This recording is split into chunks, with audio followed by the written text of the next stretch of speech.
EDMC का कारनामा, veterinary van बनी मैखाना।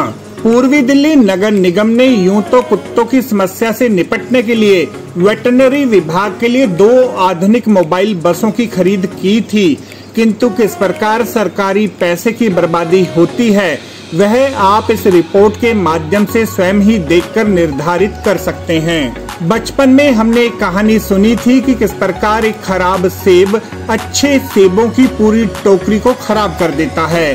तो वेटरनरी विभाग के लिए खरीदी गई यह 2 आधुनिक मोबाइल बसों को किस प्रकार झिलमिल एरिया की वर्कशॉप में खड़ा करने का क्या औचित्य रहा?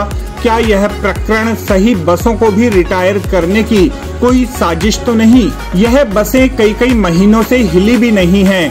आप बस के टायर के पास जमा हुई मिट्टी व उस पर उगाए पौधों से ही इस बात का अंदाजा सरलता से लगा सकते हैं। बात यहीं तक होती तो शायद सब्र कर चुके होते, किंतु किस प्रकार यह खटारा होती बसें अब मैखाने में तब्दील हो चुकी हैं, हमारी टीम इस बात को देखकर दंग रह गई। चालक सीट के नीचे बिखरे पड़े खाली डिस्पोजल गिलास हों या फिर नमकीन की खाली पैकिंग्स, मदिरा की खाली बोतलें हों या फिर गत्ते के खाली डिब्बे, बोतलों के ढक्कन हो या फिर चटपटी नमकीन के खाली पैकेट, सब कुछ यह बताने के लिए पर्याप्त रहा कि यहाँ पर शाम ढलते ही क्या कुछ होता होगा यह किसी को बताने की जरूरत नहीं है। पहले तो सरकार की गलती कि अगर यह बसें उपयोग में ही नहीं आनी थी तो खरीदी ही क्यों गईं।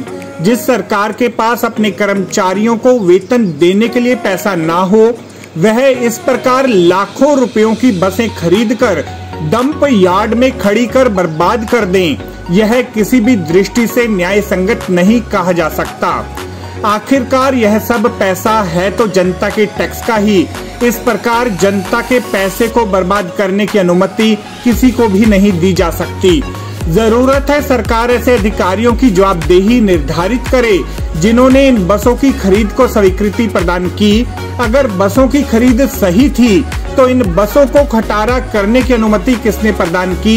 इस प्रकरण की समुचित जांच की जानी चाहिए। हमारी यह रिपोर्ट आपको कैसी लगी हमें कमेंट करके जरूर बताएं व बेल आइकॉन को प्रेस करें ताकि हमारी हर रिपोर्ट आप तक सबसे पहले पहुंच सके।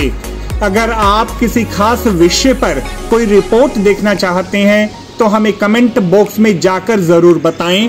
हम उस विषय पर सटीक तथ्यों व सही जानकारी के साथ रिपोर्ट बनाकर आप तक अतिशीघ्र लेकर आएंगे। धन्यवाद।